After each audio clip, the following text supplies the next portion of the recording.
Good afternoon, everyone. So we'll start now. So we have already completed with the Bitcoin cryptocurrency, using which we learned about how a blockchain functions. With respect to Bitcoin, we learned about the different terminologies and different components that make up Bitcoin. We talked about the underlying blockchain, we talked about transactions, we talked about how blocks are formed using transactions, what a cryptographic puzzle is, that is we understood what the proof of work blockchain is. Then we talked about the unspent transaction output model, and finally we concluded with a short demo on blockchain. So, similar to blockchain, we have another cryptocurrency which is known as Ethereum. And if you talk about Ethereum, now Ethereum is also a cryptocurrency. We all know about it. And Ethereum is an open source public cryptocurrency that makes use of blockchain technology. So, if we talk about Ethereum, the first thing to understand here is that Ethereum is also a blockchain. That is, underlying technology present with Ethereum is also a blockchain. And we know that a blockchain is a public database where we update transactions that are shared across the different computers on our network. And when we say we have a block will refer to data that is stored within it. Now, when we talk about Bitcoin, we have certain number of transactions and you group those transactions to form blocks. And linking of consecutive blocks will form a chain. So when we talk about Ethereum, now when we talk about Ethereum, the cryptocurrency or the coin available with Ethereum is called Ether.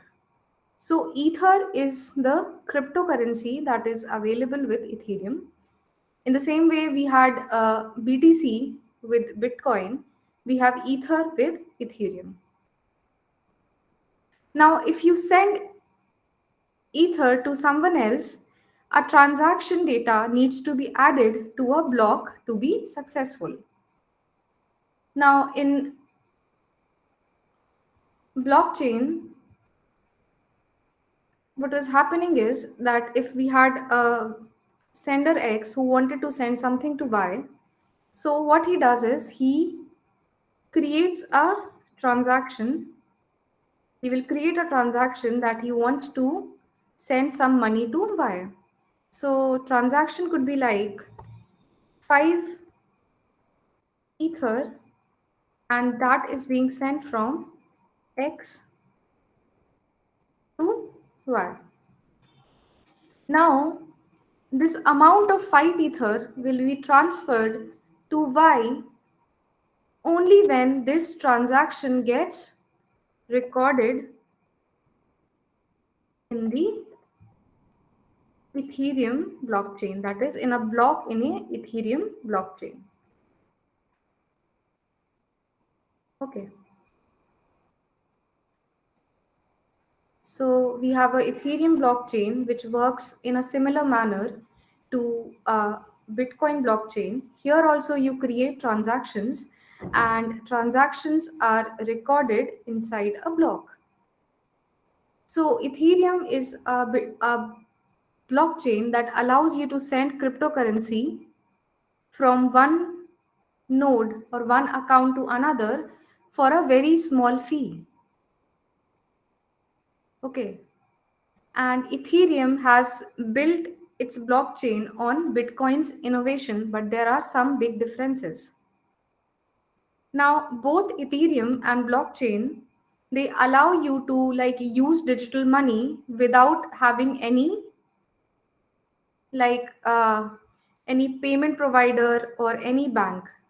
Both of these currencies do not ask you, or they do not have an infrastructure where a bank or an intermediary or some kind of payment provider is present.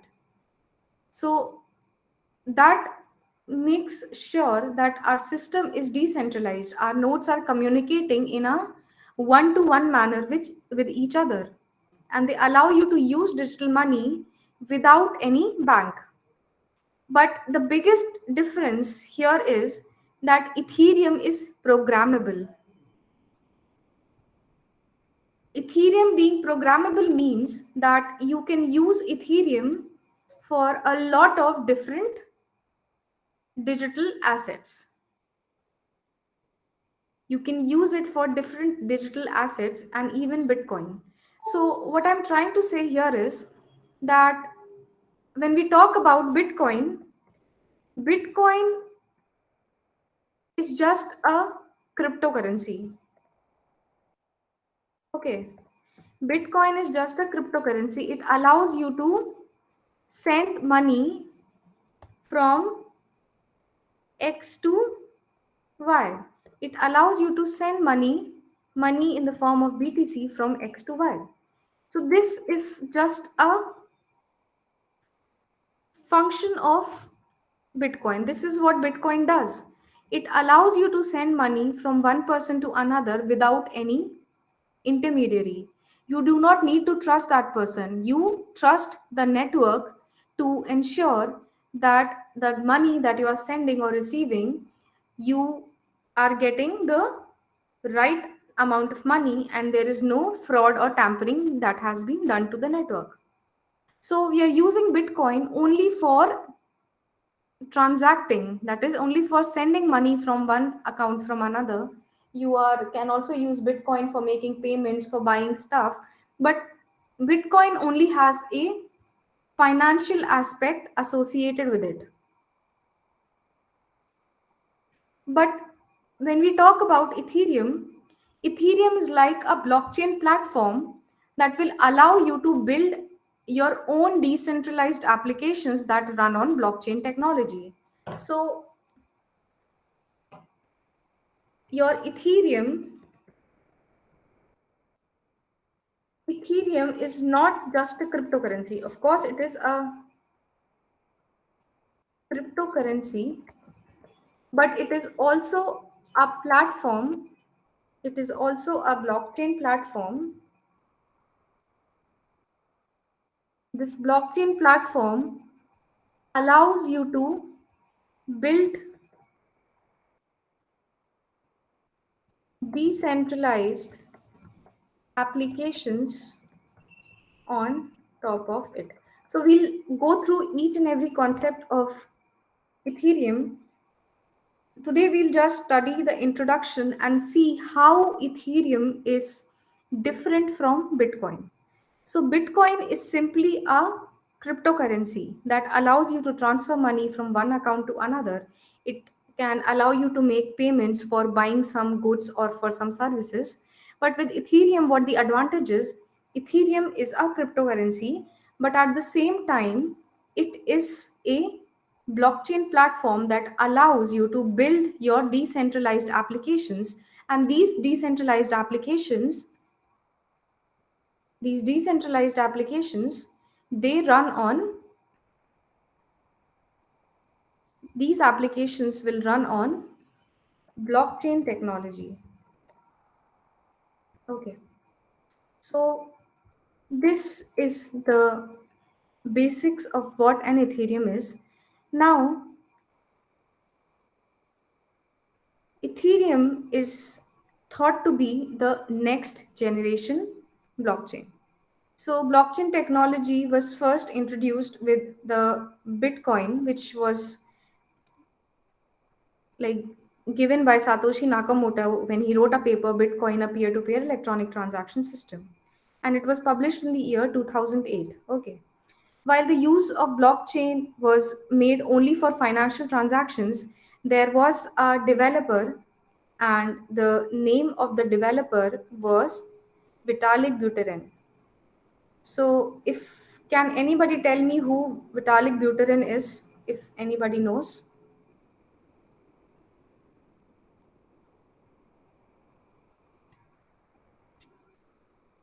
Anybody? Please come again with that term. Founder of Ethereum. He's a Russian. Exactly. Yes. So he was the founder of Ethereum. So I don't know if many of you know, but this person, he was previously very much involved in Bitcoin. So this person, that is Vitalik Buterin, he was involved with Bitcoin, and he also co-founded the Bitcoin magazine. And but this Buterin, he was very much intrigued by how blockchain technology works, and he was just 17 years old. He was a 17-year-old programmer, and he was very much taken aback by how blockchain technology works. But in 2013, what he started to feel was that the Bitcoin platform was just going to be a financial use case. That is, it is only going to allow you to transfer money from one account to another. And he wanted the platform to be something more. That is, it could be a blockchain platform, but at the same time, it can allow different applications to be built on top of it. That is, he wanted the platform to be more generic. But there was a lot of disagreement between Vitalik Buterin and other developers of the blockchain community. So finally, what happened is he left the Bitcoin magazine, and in the year 2013, he released a white paper describing how a blockchain platform could allow you to build your own cryptocurrencies. So he wanted his blockchain platform, which ultimately became Ethereum, to be a generalized blockchain development platform. So what Vitalik Buterin wanted was that he wanted his platform to be more than just a cryptocurrency. That is, he did not want his platform to be only used for trading cryptocurrencies. So in 2014, what he did was Buterin and some other people, they co-founded Ethereum, and they launched a crowdsourcing campaign. So by crowdsourcing campaign, what we mean is that they try to raise money from the public. So what they did was they developed a platform, and they started selling Ethereum tokens to build their network or to build their platform. And they raised more than $18 million doing so. And the first live release of Ethereum was launched in 2015. Now, the present value of Ethereum, as of now Ethereum is a platform, and Ether is the cryptocurrency associated with that platform. So Bitcoin blockchain was the blockchain, BTC was the cryptocurrency associated with the blockchain, Bitcoin blockchain. Here, Ethereum is the platform, and Ether is the cryptocurrency. So you can see here that one Ether is equal to 2,67,000 Indian rupees.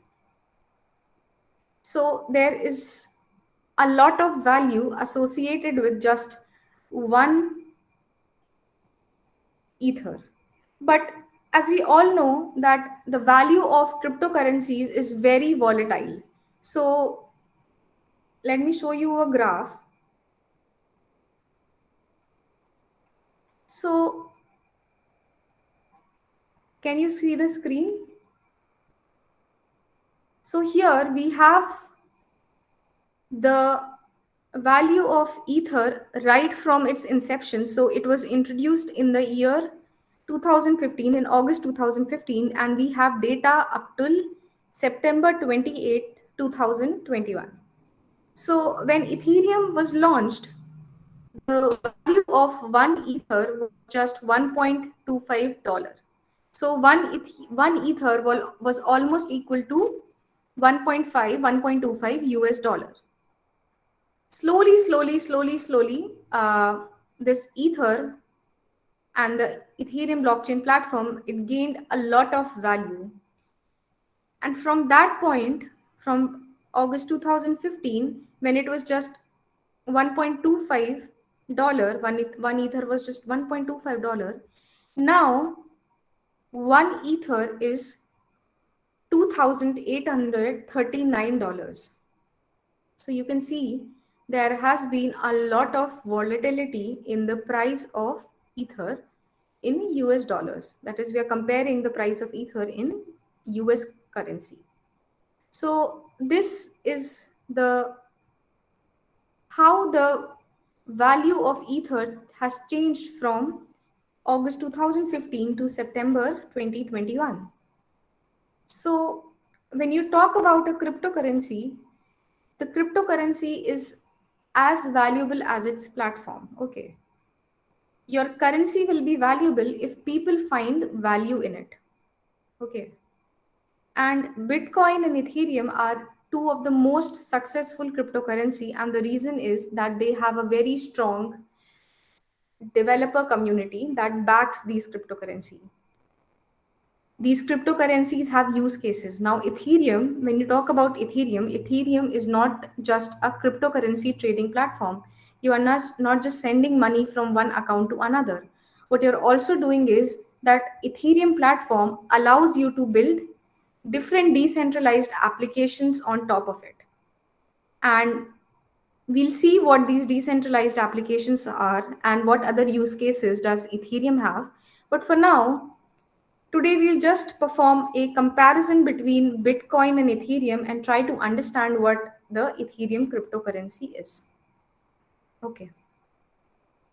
So as I was saying that Vitalik Buterin, he left the Bitcoin community, and in 2015, he launched his own Ethereum blockchain platform. And the hopes that Buterin had was that he wanted to build a blockchain that could be used to solve many of the use cases. That is, it could be used to implement some kind of it's like some kind of you can say a voting mechanism, that is decentralized voting system. It could have a decentralized healthcare system. It could have a decentralized banking application. So there were many different use cases which can be implemented using this Ethereum blockchain technology. And you do not have to have a blockchain that was specialized. By specialized, we mean is when you talk about Bitcoin, you can only use that for trading and sending money. But when you talk about Ethereum, Ethereum is not as specialized. It is a generalized blockchain which can be used to develop other applications on that blockchain platform. So still, Ethereum is a very young platform, but its potential and its applications are like extremely limitless. Ethereum provides an infrastructure that allows you to build decentralized applications on top of it, as well as at the same time, it allows you to send money from one account to another. Okay. So how is Ethereum different from Bitcoin? Does anybody know how Ethereum is different from Bitcoin? Any point of differences between Ethereum or Bitcoin, or what are the similarities between Ethereum and Bitcoin? Can anybody name a few?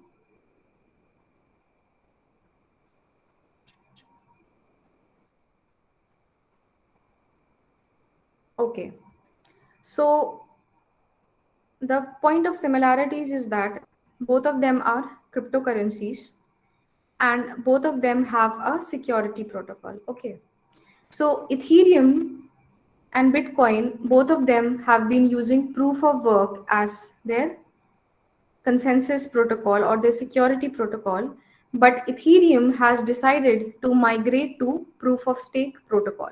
Okay, so we'll see what a proof of stake consensus protocol is, but for now they have different security, different consensus protocol.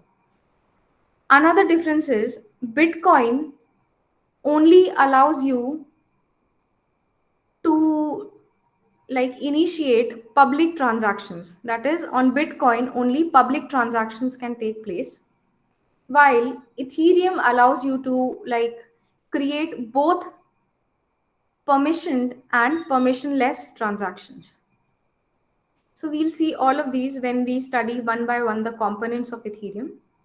But as far as the points of differences are concerned, they totally have different security protocols.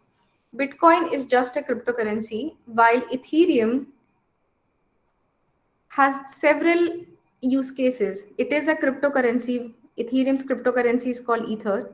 It allows you to develop smart contracts, and it also has something called as the Ethereum virtual machine.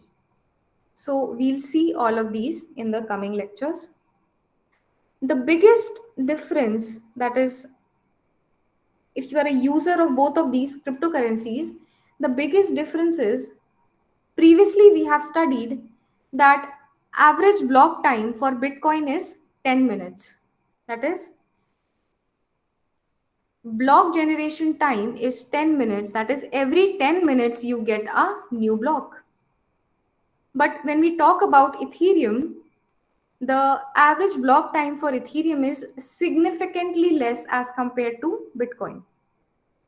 So Bitcoin takes 10 minutes, whereas Ethereum takes just 12 seconds to confirm a block. So if it takes just 10, like 12 seconds to confirm a block, what does that actually mean? Can anybody like tell me what would the implications be if we have blocks that are getting generated every 12 seconds? So many blocks are mined in the Ethereum blockchain, and also the Yes, transactions are going at a higher rate compared to the exactly. Bitcoin blockchain. Exactly. So this is a very big advantage that is associated with the Ethereum blockchain. If you have a transaction time, or sorry, a block time of just 12 seconds, it would mean that the transactions are getting translated into more block confirmations. And what this means is that it will allow Ethereum miners to complete more blocks and receive more Ether. So what I'm trying to say is, say just for illustration, suppose we have some transactions in our Ethereum blockchain. We have a number of transactions from transaction 3 till transaction 30. So we have 30 transactions, okay. But what happens in real time is that you will have at any given point of time around 30,000 to like 50,000 unconfirmed transaction at any given point of time. But since the block building time is just 12 seconds, what this means is that higher number of blocks will be built. You will have greater number of blocks that are built. So suppose we say that one block will have say 1500 transactions. We're saying that one block will have 1500 transactions. So to clear these 30,000 transactions, we will need just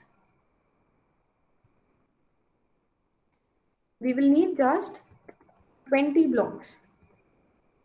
Okay, so this is same for both blockchain and Ethereum. That is, number of blocks will depend upon the total number of transactions and the total number of transactions that any given block can accommodate. Okay. Oh, I'm sorry. Okay, so sorry for the interruption. So what I'm saying is you have some number of transactions in your pool. Okay. So this number keeps on increasing from say transaction 30 till we get to transaction 30,000. Okay.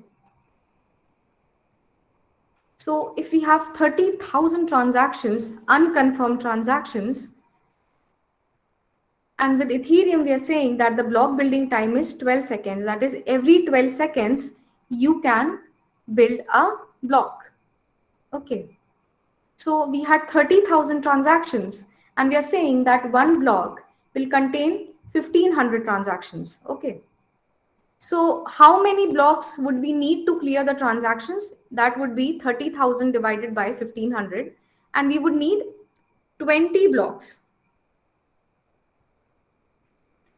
So 20 blocks would be needed to clear these 30,000 transactions. Now, one block takes 12 seconds to one block take 12 seconds to clear, or you are getting one block every 12 seconds.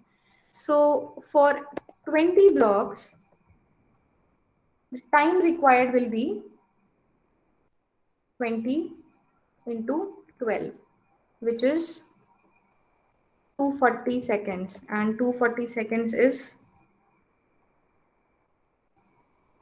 just 4 minutes. So do you get this calculation? What I'm trying to do here. So basically we are seeing the difference between Ethereum and blockchain. And right now we are comparing the difference in terms of their block generation time. So if you take Ethereum as an example, Ethereum block building time is 12 seconds, but for Bitcoin, the block building time is 10 seconds, sorry, 10 minutes. And we are saying that we have 30,000 transactions in our pool. So if you calculate this, if you need to calculate how much time would be needed to clear these 30,000 transactions, with Ethereum, you get a number of 4 minutes. So in 4 minutes, you are able to clear 30,000 transactions. But if we talk about Bitcoin, in Bitcoin, one block takes around 10 minutes. So 20 blocks will take around 20 into 10 minutes. And 20 into 10 is 200 minutes.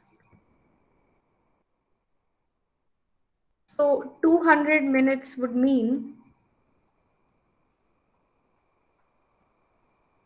3 hours and 20 minutes. So here you have the calculation with both Ethereum and Bitcoin. We were saying that we had 30,000 unconfirmed transactions, and with Ethereum, you can generate a new block every 12 seconds, but with Bitcoin, it will take 10 minutes. So to clear all these 30,000 transactions, Ethereum will only take 4 minutes to clear all the transactions. But with Bitcoin, what happens is you need to, you will take around 3 hours and 20 minutes to clear the transaction. Now, this has several implications. First is, if you're using Bitcoin as your payment mechanism, if you're using Bitcoin as your payment mechanism, it would mean that essentially you would have to wait for 3 hours and 20 minutes for your payment to go through. All right. You would have to wait for 3 hours and 20 minutes. So suppose there is a coffee shop that says that we take payment in the form of Bitcoin. All right. So you go to that coffee shop and you buy coffee. So, and there is a QR code using which you can make payments in the form of Bitcoin. At that coffee shop, you have some QR code present that allows you to make payment via Bitcoin. Now you buy coffee and you make your payment. You make your payment, and as soon as you make your payment, a transaction is generated. So you are the customer, okay, and the end result is the coffee shop owner needs to get his money. Now you need to buy the coffee from the coffee shop owner. Coffee shop owner says, okay, I will accept Bitcoin as the form of payment. But since a transaction needs 3 hours and 20 minutes to go through, will you be waiting at that coffee shop for 3 hours 20 minutes so that the coffee shop owner will get the confirmation and get the money in his account when the transaction is cleared? It will not happen. So this is a very big problem in the research community also, that Bitcoin cannot compete with the mainstream payment systems like Visa or MasterCard, etc., or mainstream payment mechanisms like UPI or credit card, debit card, net banking, etc. So Bitcoin allows you to transfer money, it allows you to buy things, but the time required for your transaction to go through and for the money to get into the coffee shop owner's account is, like, on an average it will take around 3 hours and 20 minutes. And our assumption here is that there are only 30,000 transactions in the pool. But what if at any given point of time, when we are talking about Bitcoin, what if at any given point of time there are like 1 lakh unconfirmed transactions? So you will have to wait for like 4 hours, 5 hours, 10 hours for the transaction to go through. But with Ethereum, the block generation time is just 12 seconds. And it so happens that if you need to make a payment via Ether, then this is a more viable option. That is, getting a confirmation in 4 minutes is much, much, much better than getting a confirmation in 3 hours and 20 minutes. So if we talk about Ethereum as a mainstream payment method, because we are saying that the cryptocurrency Bitcoin has the only use case of transferring money from one account to another for making payments. But can it serve as a mainstream payment method or a mainstream payment system? It certainly cannot. Ethereum like serves as a more viable option for becoming a payment method or a transaction mechanism for making payments. So this is another point of difference between Ethereum and Bitcoin. Okay, so this was with respect to the average block time of Ethereum, which was significantly very, very less than Bitcoin's average block time. Then we know that when we talk about the Bitcoin cryptocurrency,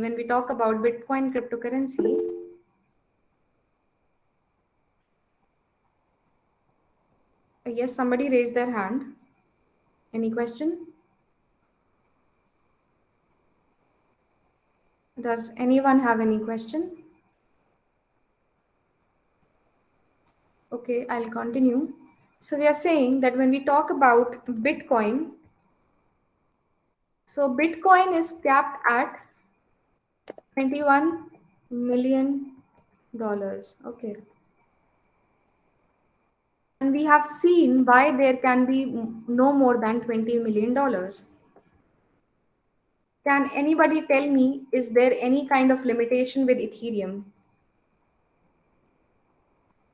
Anyone? 100 million.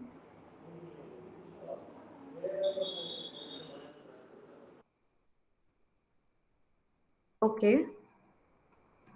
So how many Ethereum are still left to mine? How many Ethereums are still left to be mined? Is there an upper cap or not? And how many, if 100 million is the upper cap, how many Ethereums have been mined till date?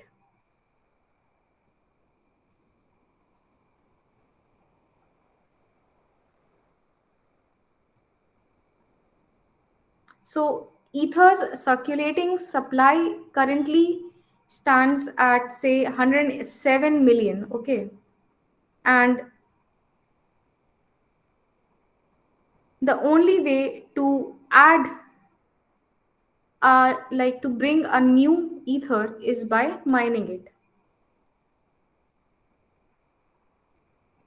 So when we're talking about the Bitcoin blockchain, you were getting new Bitcoins when you were creating a new block. But here, it does not happen like that. What really happens is a new Ethereum is generated in the form of transaction fee. So there is a mining reward, but the platform is thinking about just doing away with it. Current mining reward is 2 Ether per block, plus all the transaction and the gas fee contained in the block. So we'll talk about what the transaction fee, what the gas fee is, and we'll also talk about Ether in detail. But this is a point of similarity between Bitcoin and Ethereum. That is, the only way to add a new block is by mining it. This we also did with Bitcoin. And whenever a block gets mined, whatever transaction fee you like included in your transaction, that transaction fees is paid to the miner for securing the network. So the question here is, how long does it take to mine one Ethereum? So when we're talking about Bitcoin, we knew that Bitcoin mining is really, really, really hard. Okay. So if anybody is ever thinking about, I would advise against it. But Ethereum has a block time of just 13 to 15 milliseconds, sorry, seconds. So Ethereum is more easy to mine than Bitcoin. So coming back to the point, the question was, how many Ethereum coins are left, or how many Ethereum coins are there? So the Ethereum circulating supply is,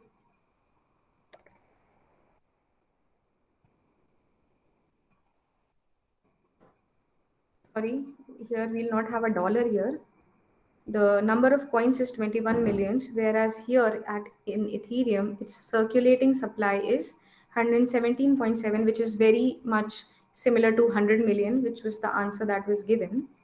So this is another point of difference. Next, we talk about miners. So for Bitcoin, the computers that are running the Bitcoin platform for mining new blocks, that is running the full node, are called miners. That is, miners are blocks. Miners are nodes that help in securing the network. They take up some transactions from the pool, they verify the transactions, they solve the cryptographic hash puzzle, and they receive the reward. But Ethereum basically is thinking towards not offering block rewards. Instead, it allows miners to take a transaction fee. Okay. So this is the point of differences between Ethereum and Bitcoin. Bitcoin uses proof of work, consensus. Ethereum uses a proof of stake, consensus.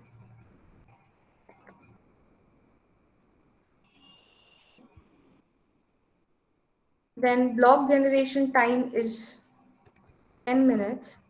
Here the block generation time is 12 seconds. Another point of difference is Bitcoin is simply a cryptocurrency. Ethereum is a blockchain platform. This blockchain platform allows you to develop your own decentralized applications. It also allows you to implement smart contracts, and it also has a very important feature which is known as Ethereum virtual machine. We'll see this, I think, in the next class. So these are the point of differences. Is there any difference that I am missing here?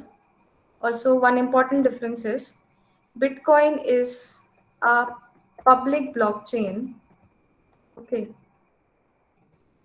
which allows you to only execute permissionless transactions. This blockchain allows you to execute permissionless transactions.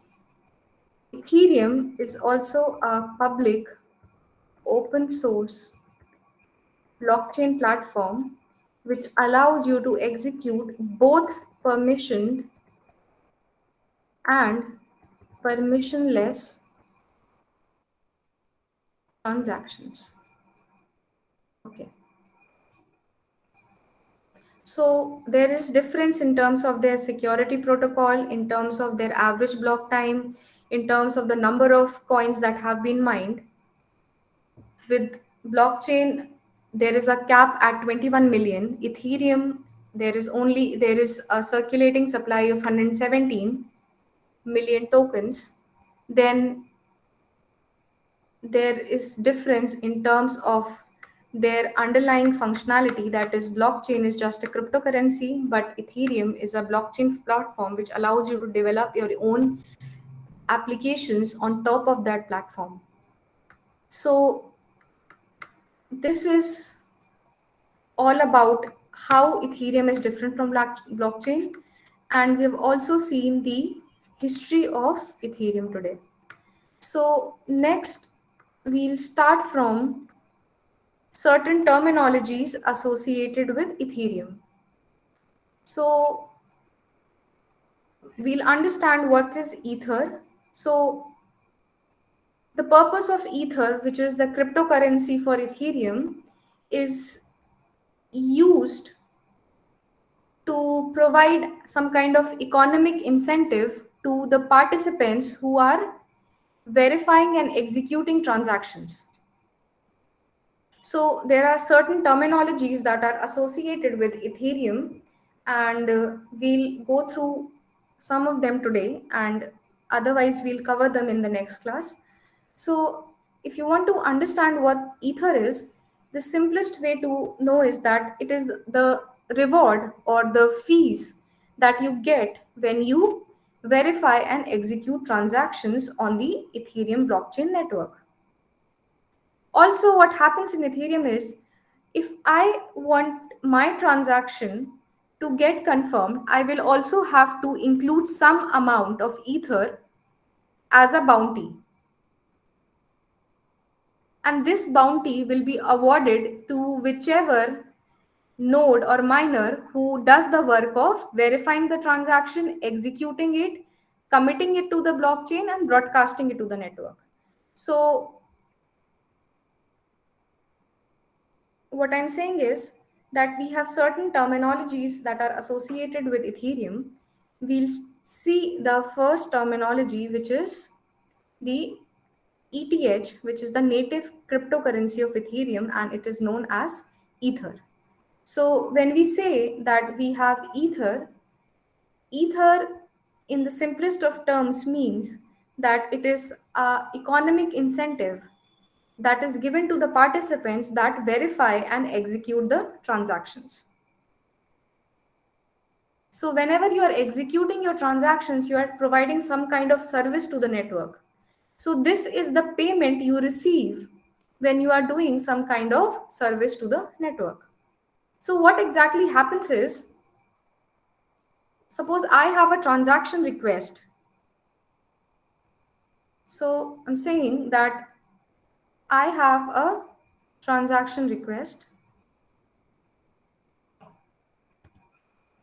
I have created a transaction. I create a transaction, and my transaction could include anything. It could be a smart contract, it could be some amount that I'm transferring. But apart from the information that is present inside the transaction, what I will do is I will also include some fees. Say I am saying that I transfer zero point 0.5 ether, not exactly for 0.5 ether, but say 0.005 ether. I'm giving 0.005 ether as a reward to whichever miner confirms this transaction. So this 0.005 ether in our Ethereum ecosystem is known as the bounty. So what we mean by bounty is that you are a participant, you broadcast your transaction request, and you are offering some amount of bounty, and this bounty is the reward. So this bounty is nothing but the reward to the miner. It will be a reward to the miner who will pick up the transaction, verify the transaction, execute it, then it will commit it to the blockchain. That is, it will create a block and commit it to the blockchain. So a lot of work gets involved. There is verification of transaction, there is committing of transaction, there is broadcasting of transaction, and that amount of ether that is present as bounty is paid corresponding to the time required to do the computation. So what I'm saying is that whatever participant, whatever miner does this, they are paid with the amount. They get this amount. So previously, Ethereum was also a proof of work blockchain, but now it is shifting to the proof of stake blockchain. So we will see what a proof of stake blockchain is. But today we'll stop here. If anybody has any questions, please ask. This was just an introductory class to Ethereum. We will see each of the concepts. We'll see what a smart contract is. We'll see what solidity is. We'll see what an EVM is. But today was just for an introduction to Ethereum and how Ethereum is different from blockchain. So if you have any questions, please do ask. Otherwise, we can end the class.